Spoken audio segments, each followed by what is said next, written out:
Привет, танкисты! Меня зовут Дмитрий Табаков, я креативный продюсер Armored Warfare проекта Armata. Сегодня мне хотелось бы рассказать вам о новой технике в обновлении 0.21. Мы внимательно читаем форум, слушаем отзывы игроков, включая супертестеров и простых участников форума.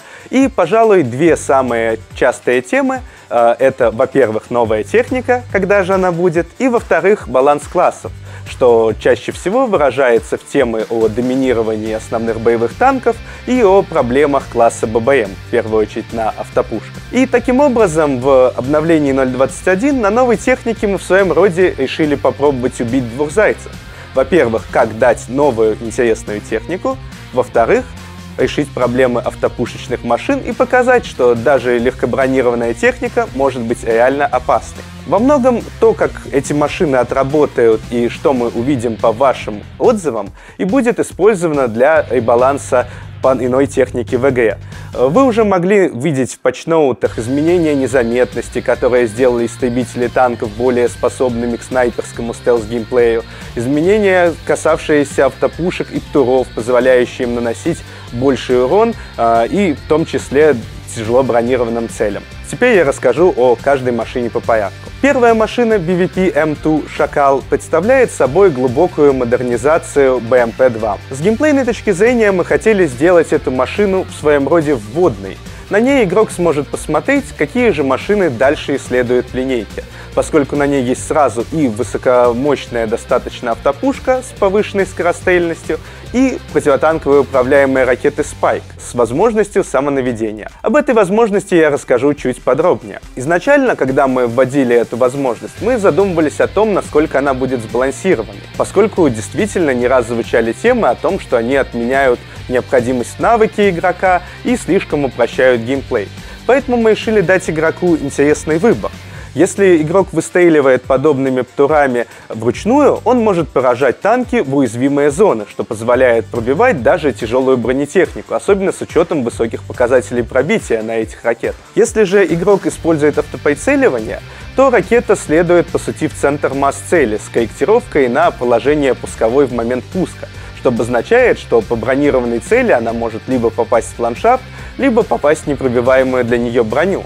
Поэтому у игрока есть выбор. Там, где нужно поражать, скажем, быструю цель, либо быстро высунуться, выстрелить и уехать, реализуя принцип «выстрелил-забыл», он может стрелять по автонаведению. Там, где нужно поразить цель прицельно, куда эффективнее будет наводить ракету самому. В этой машине игрок не должен ожидать увидеть чего-то особого, но она является достаточно мощной, и на ней он уже посмотрит эти механики.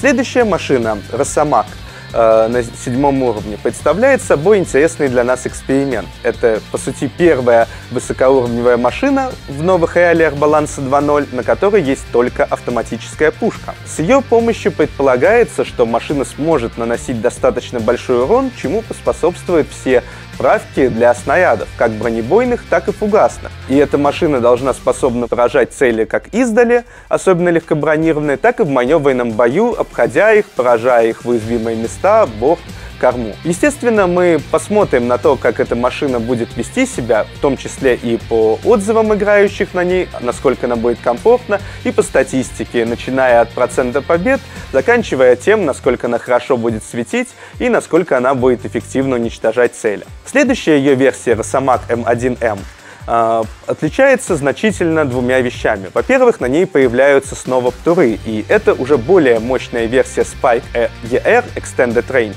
которая обладает пробитием до 1000 мм. Эти птуры достаточно мощные, чтобы пробивать множество танков в лоб при правильном прицеливании, и достаточно надежны при самонаведении либо по легкобронированной технике, либо в борт или корму.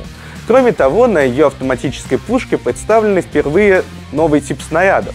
Это снаряды Пеле. Это бронебойные снаряды, обладающие выраженным осколочным полем, которые за счет кинетической энергии наносят значительный урон. В своем роде эти снаряды были разработаны как универсальные. Они позволяют как поражать легкобронированную технику, так и достаточно среднебронированную, поскольку обладают как осколочным эффектом, так и бронебойным.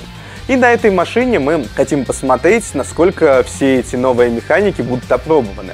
В чем-то она действительно является собой венец развития с таким подходом. На этом заканчивается основная часть линейки, и далее мы можем переходить через лицензии на 9 и 10 уровень. О них я расскажу в следующий раз.